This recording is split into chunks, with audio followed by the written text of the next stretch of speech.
मंजू मंजू शांत हो बाळा, शांत हो, शांत हो. माझ्याकडनं लय मोठी चूक झाली पप्पा.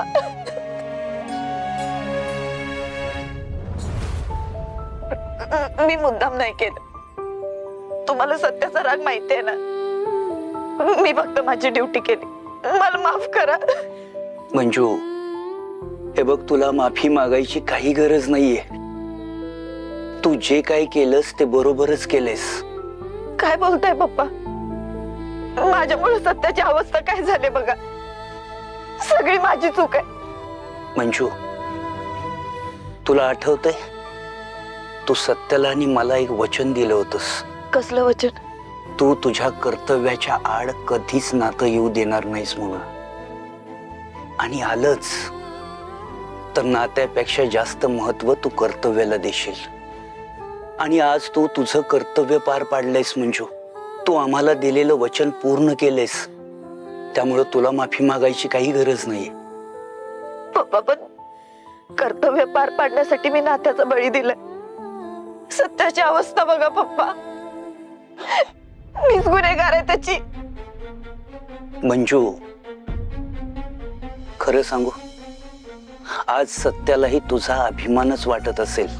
कारण तो कायद्याच्या आड आला म्हणून तू त्याचीही गय केली नाहीस. आणि तसही आपला सत्य किती हट्टी आहे तुला माहिती आहे ना. अगं, बंदुकीच्या गोळीनं तो असा सहजासहजी हार मानणाऱ्यातला अजिबात नाहीये. तो लवकर शुद्धीवर येईल. थोडा धीर धर आणि आता स्वतःला गुन्हेगार समजणं बंद कर. सावर स्वतःला. डॉक्टर, काय झालं? सत्य शुद्धीवर आला का? नाही अजून, पण एक गुड न्यूज आहे. सत्या उपचाराला प्रतिसाद देतोय. आम्ही त्याला आयसीयू मध्ये शिफ्ट केले. आता आम्ही त्याला अंडर ऑब्झर्वेशन ठेवतोय. पुढचे काही दिवस खूप महत्वाचे असणार आहेत आपल्यासाठी. त्याला एकदा शुद्ध आली की मग पुढची ट्रीटमेंट करता येईल. आम्ही भेटू शकतो त्याला? हो, पण एकेकाने जा आणि त्याच्या समोर थोडं शांत राहा. पप्पा, जा तुम्ही. नाही मंजू, हे बघ, तूच जा. तुला बघून सत्यालाही बरं वाटेल. जा.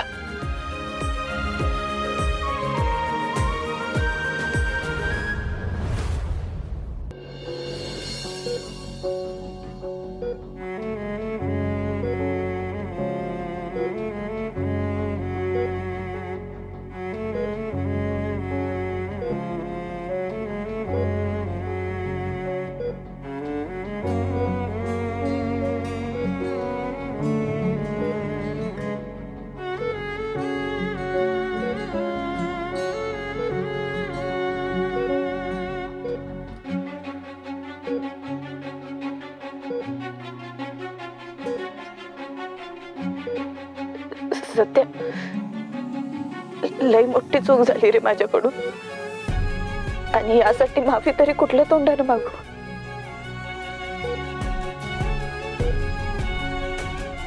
तुला गुन्हेगार म्हणता म्हणता मीच गुन्हेगार झाले.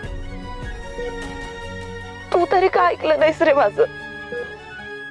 मी म्हणत होते असं करू नको, असं करू नको, पण माझं ऐकलं तो सत्या कसला.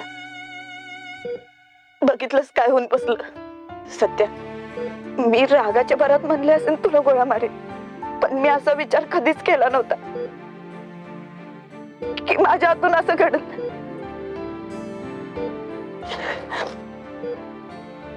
तू आता लवकर बरं हो. मी ऐकून घेईन तुझं सगळं सगळं ऐकून घेईन.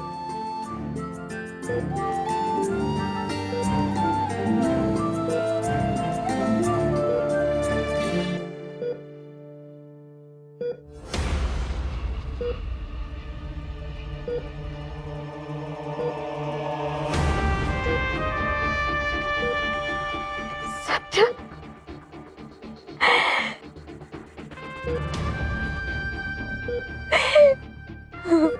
इकडे